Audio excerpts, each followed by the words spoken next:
Welcome to the Landscaping Podcast. My name is Joel Barnett and I'm your host. And in today's episode, we're talking with Jordan Taylor from Granite Works. So Granite Works are a paving supplier in Melbourne. I've used them since we used them before I started the business when I was an employee of Install. So I've used them for a long time, and Jordan's been there the whole time. He started 18 years ago, so he knows all the ins and outs of Granite Works. So I wanted to talk to him about how the business started and where it's grown to where it is now, doing all sorts of different stone. And we also spoke about a couple of projects that they're supplied pavers for, which are pretty impressive projects. So one of them was by Tony from Domain Pools, who we spoke to last week. So a pretty fancy water feature. And also spoke about a couple of new products that are in the pipeline. So hopefully you enjoy this chat with Jordan Taylor. Jordan, thank you very much for joining us on the Landscaping Podcast. The first question I would like to ask is how you got into the industry to where you are at the moment at Granite Works. Hi, Joel. Thanks for having me, first of all. Long-time listener, first-time caller. I actually started at Granite Works in 2003. I just moved down to Melbourne from Cairns with my girlfriend. And I was actually just going through jobs in the paper trying to find something. I didn't have any background or experience or anything, fresh out of school, and had done some garden maintenance and a few, odd jobs here and there. And I literally answered a job in the paper, went in for an interview, sold myself with my good looks and charm, and was employed. I started the next Monday. How old were you then? 18, and I'm 37 now. And what on earth made you want to move from Cairns to Melbourne? There's not a lot going on in Cairns. I assume it's still the same now, 18 years later, but it's either you go into hospitality, tourism, fishing, and none of that was really for me. So, plus it's really bloody hot up there. Yeah, and I think that's a good thing though. I like that. You like the heat? Yeah. Yeah, the heat's not, it's the humidity that's the tough part. I remember I was packing my bags into the car going to the airport, and I had sweat dripping off my glasses, and I was like, good riddance. See you later, Cairns. I've had enough. What work were you doing at Granite Works when you started? What was the job? Granite Works was only founded a couple of years, 3 or 4 years before I started. So it was still pretty small. It was just really Ross and Simon, and we had a guy in Canberra doing some sales. So I was employed for really running around deliveries, dropping off crates, picking things up, organizing samples, general runaround. I got the coffees every morning, all the fun stuff that, the young guys are employed to do. That was it. Yeah. And that evolved to what you're doing now. It was a long road. Like I said, it's been nearly 20 years, but I started in the warehouse, and it wasn't even a warehouse. We had a little showroom in Hawthorne and a little small depot out the back. We shared an office with Exquisite Gardens. So it was half of their junk and half of our junk stored in the back of this warehouse. And I was sort of responsible for cleaning up and unloading anyone who came in. And I guess it was just a natural progression. I think that probably was maybe 6 months or a year in, and I let the guys know that our website, which was pink background at the time and pretty funky, probably could do with a change. And I had in school done my diploma of multimedia. So I was like, look, if you guys want me to work a little bit of magic on it, at least change the background from pink to something a little bit, more masculine, a little bit more granity. That's when I stepped out of the warehouse and into the office a bit more. We built a showroom in Hawthorne, and people coming in every day. It was only a matter of time until I sort of started to have to get in front of people, get them samples, and learn about the products and tell other people about the products. And on and on from there. I created the systems that we use even today for our invoicing and ordering and quoting through the database background. It just sort of, it's been a long time, but just slowly moving up the ranks, I guess. And it's easy to move up the ranks in a small business because there was Simon, Ross, and myself. That was it to begin with. So, yeah. And what sort of products were they selling to start with? Was it just granite to start off with, or And what sort of sizes and thicknesses Look, and that sort of thing were they? the original idea was just granite, granite out of China mainly. That's how we sort of got started. And I would say back then, almost every paver was probably 40 mil thick. 400 by 400 by 40 mil thick was pretty standard. And then as the years sort of got on, people wanted to save a bit more money, and now we're at 20 mil paving, and we've got people asking for 15 and 10 mil granite, which is probably not ideal, but anything to save a buck, I suppose. But yeah, back then it was mostly granite, lots of pinks and lots of yellows, lots of reds, lots of really out there colors. And then I think our first bluestone order was probably, I don't know, maybe 2005, 2006, bluestone out of Vietnam. And then bluestone sort of slowly got more popular and then overtook granite by a long way. I know that in South Australia, there's a type of granite. Did you ever sell that? Or was that, we did sell just direct from a quarry? We haven't sold any granite from South Australia, but we did sell a lot of the Wisto slate. I think they used to call that bluestone in South Australia, but yeah, we sold a lot of Wisto. And even back then, there was a lot of crazy paving. We got a lot of bluestone from New South Wales. I mean, so early on in the day, it was China for granite, and then a lot of crazy paving and natural stone from around Australia. And when I say natural, I mean like rubble walling, crazy paving, cobblestone, stuff that's, not sawn on all six sides. Was there much competition with importing the stuff from Vietnam, the bluestone, when you started out? Was there were people coming to you because they saw it somewhere else, or how did people know about it? Good question. Back in the early days, we're still members of the landscape industry now, LIAV, but we were quite prominent, I guess. Not prominent, but we had like a lot of industry nights. And like I said, we shared an office with Exquisite Gardens, and they were, I guess it was back in their, I won't say their heyday, but they were winning a lot of awards using a lot of our stone, and I guess it sort of was a lot of word of mouth. And we're also not just doing the residential gardens, but a lot of commercial projects as well for councils. But I think most of it was organic. Not a lot of my job back then was the marketing and getting the word out. It was taking the ute out to site one crate at a time and hand loading it up people's backyards. That was more my input back in the day. But it was a long time until we had to, because back then there was no like fork trucks. There wasn't your semi-trailer with a rear end fork. So it was either old mate Jordo in the ute carrying things up the back, or it was a crane truck, and the crane trucks were like $600 or $700 a load. So why not ruin my back? Why pay $600 when you've got me running up and down the backyard? Do you still offer that service? No. I've still got a ute, but it's not really for stone. It's more for camping gear, carrying my daughter's bikes around.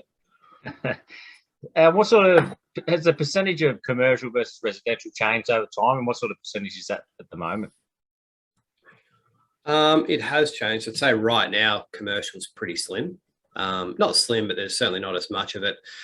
Maybe 2019 would have been peak commercial jobs, where we would have had more than 50% of our work was coming from commercial jobs, because there was just a lot around. There was the level crossing removals, there was a lot of schools, there was a lot going on, and at the moment there's less going on, and everything is very price dependent. So there's not a lot of margin in it anymore, and with pricing going up from overseas, the cost of raw material going up, it's a numbers game, and there's not a lot of numbers left in it, to be honest. Yeah, which is a shame, but that's the way life goes, isn't it? I suppose. Yeah, that's pretty similar in a fair few areas of the industry. But what about early on? Was there much commercial in the early days? Early on, there was a lot of commercial, and I think that's probably the bread and butter, just because they're easy jobs. It's all the same. It's maybe a container full of mostly the same stuff. And we did a lot of commercial jobs up in New South Wales as well, where we did supply and installs.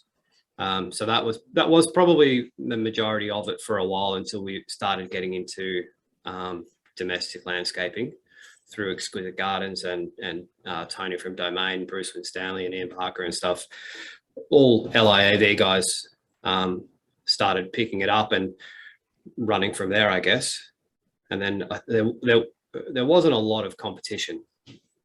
Like there's stone suppliers everywhere. I mean, landscapers would probably get emails from Chinese factories every day. Yeah. You know, it's not hard to get your hands on stone anymore. Whether it's good stone, you know, that's a different question, but they're around everywhere now. The two names you mentioned there, I was going to bring up anyway, because of a couple of project you've done with them. So I saw on your website you've got the Wonder Wall that you did with Tony from the Main Pools. So that was doing the black granite, and it was in an ashlar pattern on a wall as a water feature on a pool, and they were all different thicknesses. So it was sort of making the water chaos look. So how was that project to be working on? Good. I mean, that was that project is actually kicked off. I would say we've probably done 10 or 15 more walls exactly like that one, just off the back of that one wall. I mean, and it's a good look. You know, it's quite a nice. Like you said, it's got the trickle running down it, light shining up on it, so it really plays quite well. Looks amazing. But the first one was a tricky one. Thankfully, the guys at Domain, Tony and Mark, who was working at Domain at the time, good, skilled tradies. So they, with a real attention to detail, and so probably more to their credit that it looked as good as it did, because we produced the stone all the different thicknesses. But I mean, I think it was maybe 15 mil, 20 mil, 30 mil, 40 mil. That's a lot of heavy stone to work with and to try and make work. Well. And vertically as well, yeah. And it's going to have constant water running over it, so you do have to do it well. You don't need a 40 kilo piece of stone falling on someone while they're swimming in the pool. But yeah, it was really nice, that job. So have you got like so when you say you've done a project, have you got like they say how wide the wall is, and you tell them this is what you'll need for it?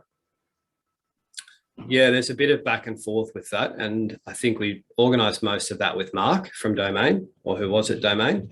Yeah, it's the length of the wall, it's the height of the wall, and then I usually put it up on like a CAD program, and we try and work it out as best as we can to the piece, which is, it's never the same on a plan as it is, the finished design, but a few extra pieces here and there, and that's where the skill on site comes in. You can only plan so much, and then the rest of it is winging it, I think. Yeah. I'm sure you know. And the project I was going to talk about that you did with Ian Barker was it's in Deep Deans, a heap of they're bluestone. I don't know if you call them baguettes but they're in the herringbone pattern. Yeah, that's a pretty popular one. That's it. Oh, and it looks amazing.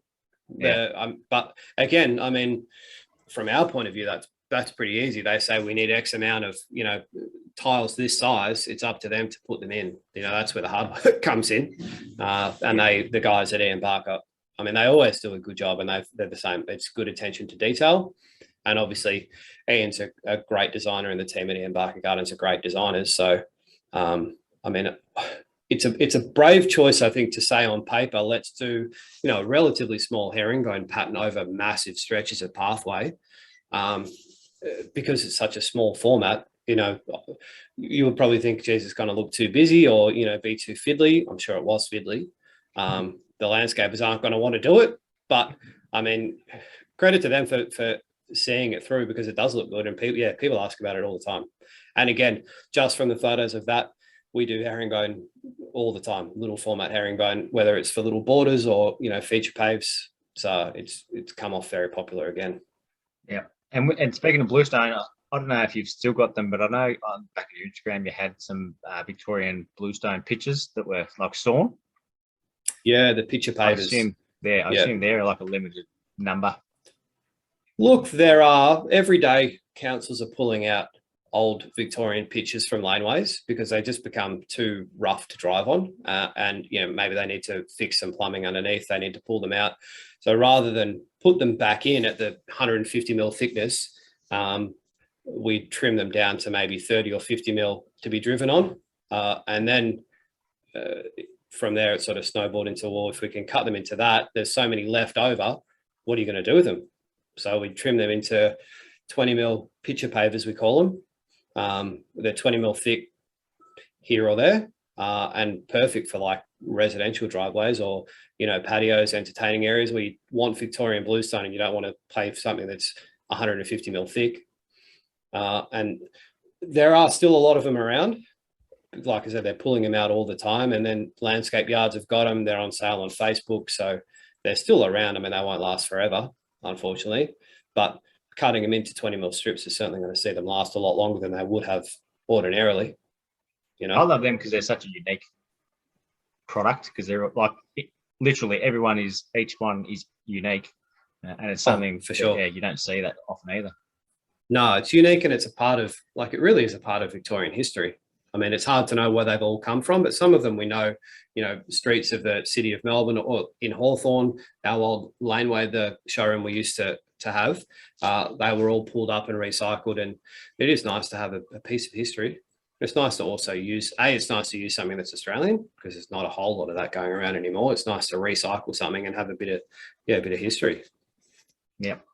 Do you do much internal stuff? Like I saw you did a pretty crazy solid granite basin for BE architecture a couple of years ago, I think. Do you do much BE and features? We do more and more internal work now for builders. For a long time, commercial and landscape was our main enterprise, I guess. But I would say in the last 3 or 4 years, we've been doing a lot more work for builders and interiors. Because, I mean, we've got the facilities to do it, but for such a long time, we just hadn't thought about going into that area. And it's one of those things where you can't bite off too much. I mean, even now, I feel like sometimes we have bitten off more than we can chew, especially with COVID going on and not all hands on deck.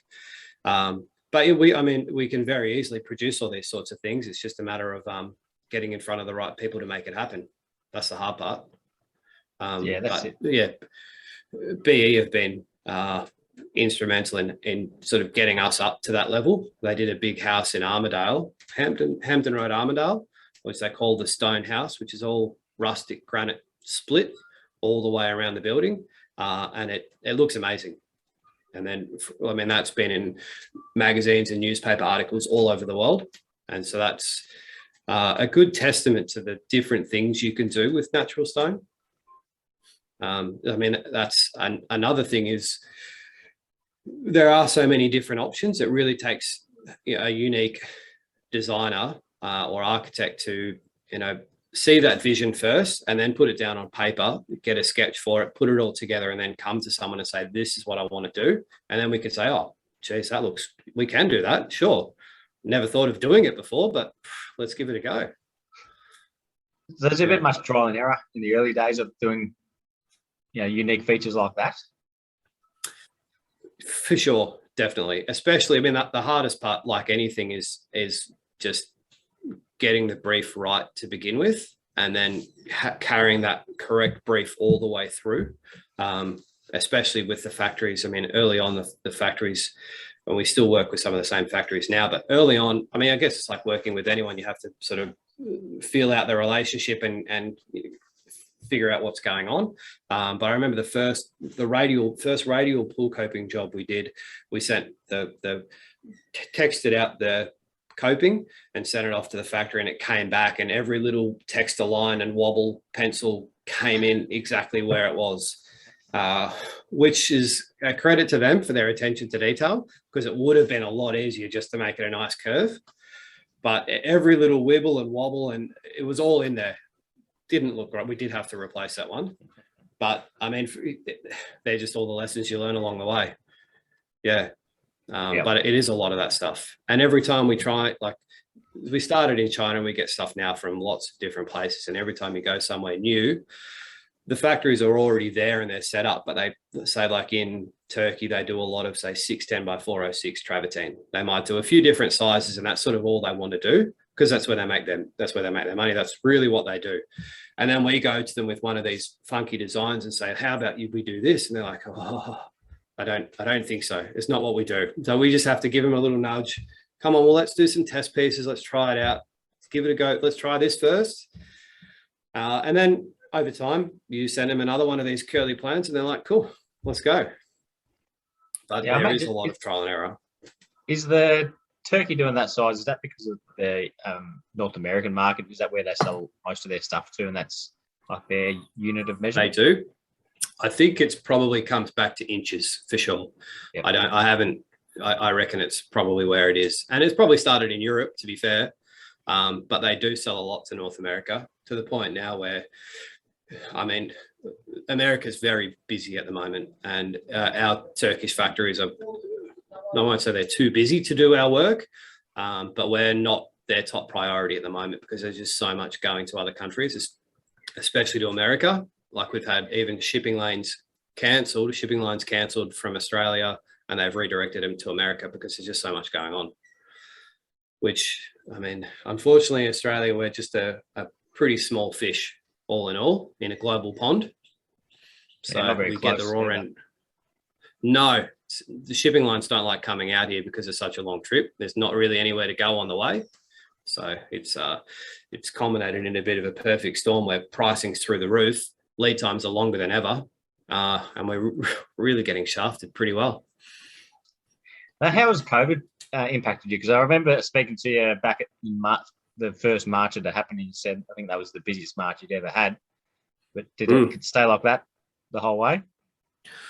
Look, it when March 2020, Simon and Ross and I sat in the office when this was all going on, the Australian dollar had just plummeted, and we were all scratching our heads wondering what we were going to do. And we said to ourselves, like, we'll just have to string back the margins, just do whatever we can do to pay the bills and pay the staff. And if we can get through till Christmas, we'll probably be all right. And then that the rest of that financial year was, for whatever reason, just a big year. I think it was just a combination of a few big projects falling all at the same time. Maybe councils wanting to get things done before things got really bad. But unfortunately, it hasn't sustained the whole time through. But we are still, I mean, the whole industry is still busy. Like we are still, I feel like we're still flat out.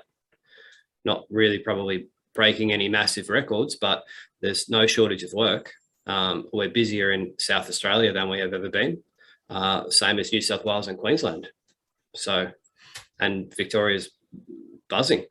I know and most of the tradies, most of the landscapers we speak to, thankfully, everyone's in the same boat, booked out well into next year in most cases.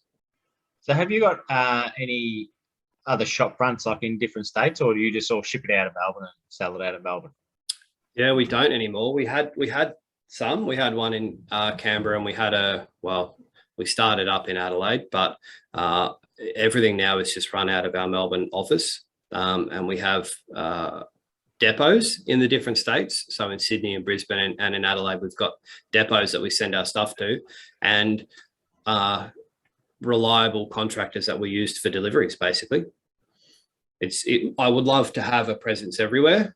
And I think had COVID not happened, we probably would. I don't think it'd be a massive showroom or anything. We don't even have a massive showroom here in Melbourne, but we would at least have people on the ground that could take samples out and answer questions rather than trying to do everything on the phone and emails. But it's the life we live in at the moment, isn't it? It's 2021. Nothing goes to plan. Prior to COVID, would you go into state much to try and sell the product? I had been, yeah. Before, I mean, it was more, it wasn't like big sales calls or anything, but yeah, I had been to Adelaide a few times to catch up with customers we were already dealing with. The same as in Brisbane, I had been up to see some jobs that we had already supplied and some customers we already had up there. And I had a plan to go, I think I was in Adelaide, maybe it was March or maybe it was February 2020, and I was planning to go back in a month or two, and I haven't been back since. I mean, I've barely left my postcode since. So did you let them certainly haven't got to Adelaide. That you're not coming back? or are they just waiting? I think they're still there, still at the restaurant waiting for me to come and have a coffee. Yeah, no, it was pretty clear that we wouldn't be getting back across there, and I think the South Australians are pretty happy not to have us Victorians crossing their border and bringing our dirty COVID with us. And in terms of new products, like over the years, I've seen different things come along. I saw there was the timber look pavers, the planks. Did they catch on porcelain? Much? Yeah, they didn't catch on much, but you know what? This is it is more us again biting off more than we can chew. Because they are a great product, we can still do them and have still got them, and we did a couple of jobs and they turned out quite well. We did more than we did a couple of external ones for the timber porcelain look along pools, and they did work well. And we've done a lot of internal jobs with porcelain, but we just didn't have the steam. I think we didn't implement it well enough. You know, we didn't launch it properly. We didn't push it hard enough. We didn't get out to see enough people. We didn't send out enough emails or push it on social media enough. I think it's more our fault that it didn't do well than anyone else's, you know. What about terrazzo? That seems to be pretty popular. I spoke with Lily Sabo about you guys were doing that. Yeah, it's still in early days. We've got a couple of jobs now going in with the terrazzo, the first couple that we've done, and they do look really good. I mean, the product is good. It's just up to someone having the faith to use it. I mean, at the end of the day, it is a concrete. So I have hit a bit of skeptical questions as to whether or not you can use it outside. And I think primarily before terrazzo, you could really only get it in a polished or a honed finish. But now we are pouring the blocks overseas, pouring them like into blocks that we would cut like granite. So pour it into massive blocks, we cut it into slabs, we finish it with a flamed finish or a sandblasted finish or a bush hammered finish, so all slip resistant, cut it into the sizes that are needed, and then we seal it and bring it in, and it's ready to go. It's not just slap it down on sand and cement, unfortunately, because it is like a concrete. You do need to use a good adhesive, like a good Mapei product, Granny Rapid or something like that. But I think it will go well. I hope so, because it looks cool. Yeah. You know, it looks really nice. And there are just colors that you could get in terrazzo. I mean, we could do a custom mix of terrazzo. You can choose the background color and you can choose the bits of stone that go into it. But of the Pantheon range that we've got, there's 10 different colors, and there are some nice, different, funky colors in there. So, I mean, again, if it fails, it's only because we're terrible, only because we're not good marketers. That's the only reason it'll fail. What sort of sizes is are most people in the terrazzo? In? Yeah. At the moment, the sizes have been 8x4 paving and then 8x4 or 1m×3 pool coping, which is pretty standard, same granite sizes. But we can do it in almost anything. Like we can bring it in slab size if we needed to, 8x4s or 6x6 or tiles. The thickness nominally for outside is 20mm thick, or say 30mm for pool coping. But because we can do drop face coping in it, we can do curves in it. The second job, which we'll be installing hopefully in another few weeks, is a nice radial spar. I think it's 30 or 40mm thick and quite a funky pink. And it will be very different, but different's good, I think. You know, people are sick of seeing the same old thing. I'm certainly sick of selling 8x4 bluestone all day, every day. Whoa, I just got some up you last week. You did? But I mean, it's a staple. It's a staple. Same as, I mean, some of the stuff we keep it in stock because it does sell. It sells well and it sells all the time. And you know what? They're the jobs that probably people make good money on. You know, I listened to the episode you did with Tony last week, and like he was saying, the bigger jobs, the more crazy jobs, you probably often don't make as much money on because there's more things that can go wrong. But if you've got a small pool and 30 square meters of paving, you can get in. You know, it's a known object, and you can smash it out and move on to the next job.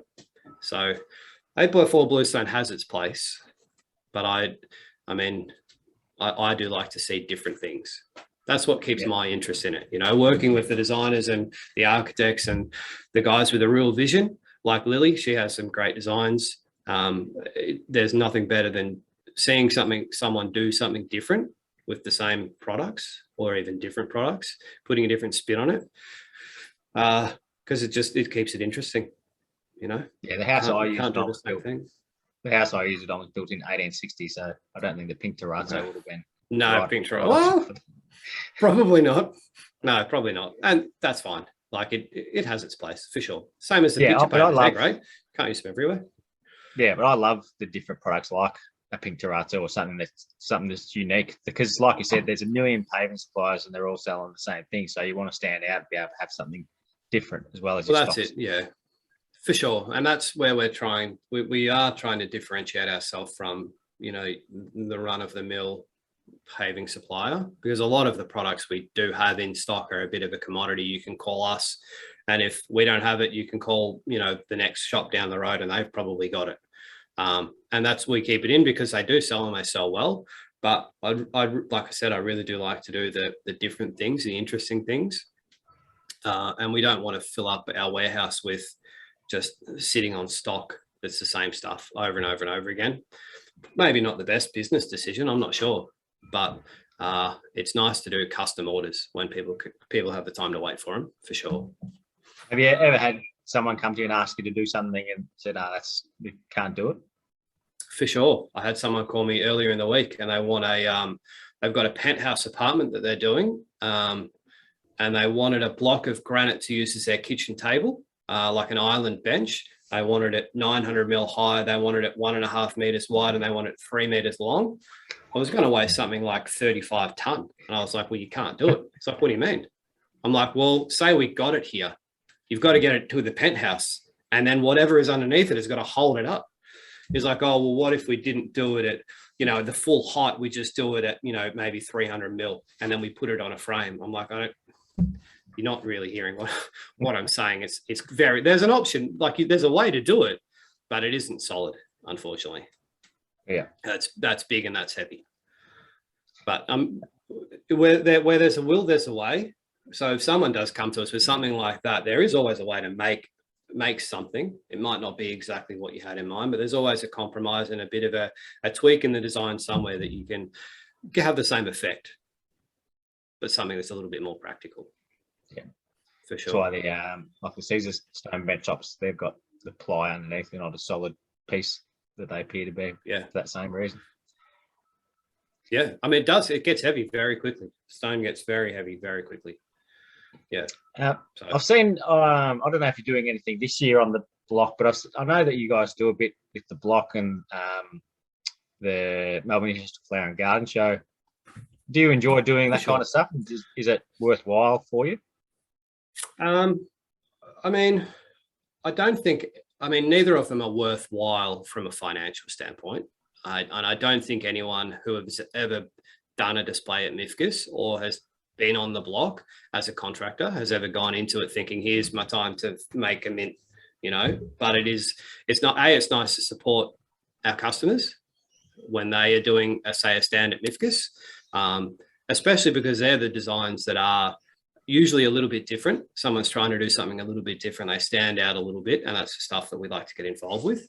Like I said, it's nice to support our customers, and it's nice to go to those places and just catch up with other people from the industry, because I'm usually, especially now in COVID, but stuck in the office and on the phone. But it's nice to go to those events and see people and chat to people. The block is a bit different. And that's the same. I think it's something that is usually good fun to do.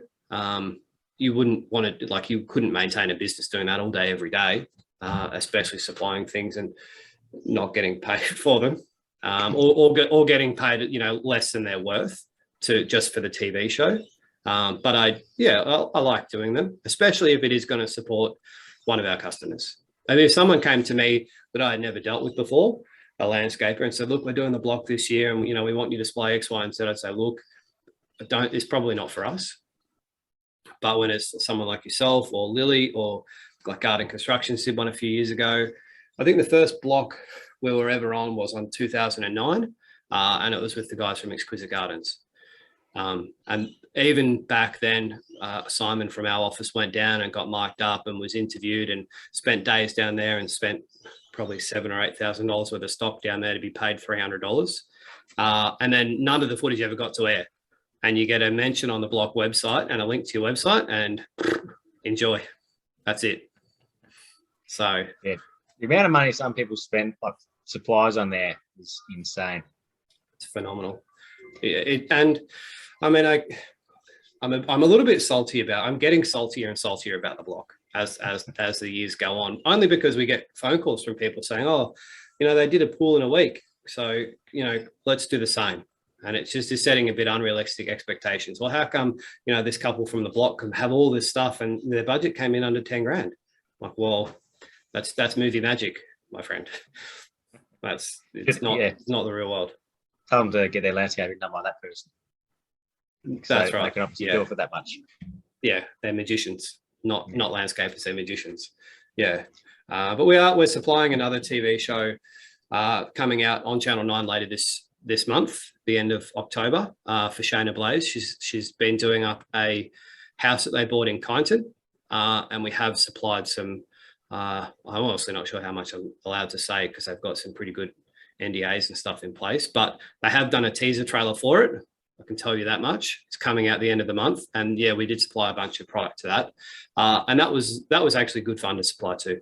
Again, like landscapers that we use that are customers of ours, designers that we work with closely, Mint Design and ACM Outdoors. So it was nice to support them, and it is nice to do something different. And it's always, I won't be on TV, unfortunately. I'm not going to be the next host or anything, but it's nice to supply product to something that's a bit different, for sure. Yep. Is there anything new coming up in the paving world, like a terrazzo or something that people aren't aware of yet? Look, I don't think so. At this very moment in time, it's really hard to have a lot of anything different. The terrazzo is still different and still new. I think that's probably, let's give that a chance to hit the ground running, Joel, before we look for the next big thing. I don't want to bite off more than we can chew. But because of the state of affairs in the world, we can't go overseas. We can't go to the factories. It's been a good just over 2 years since I last visited our Chinese factories. And we used to go every few months. Either Simon and myself would pop over there, go to Turkey, go to Egypt, and go and actually, network and see these guys. And that's really the easiest way to sort of come up with new products, because it's otherwise very difficult. It's even difficult to get product here from overseas at the moment, let alone something new and different. You might get an email from someone saying, use this new stone that we've found.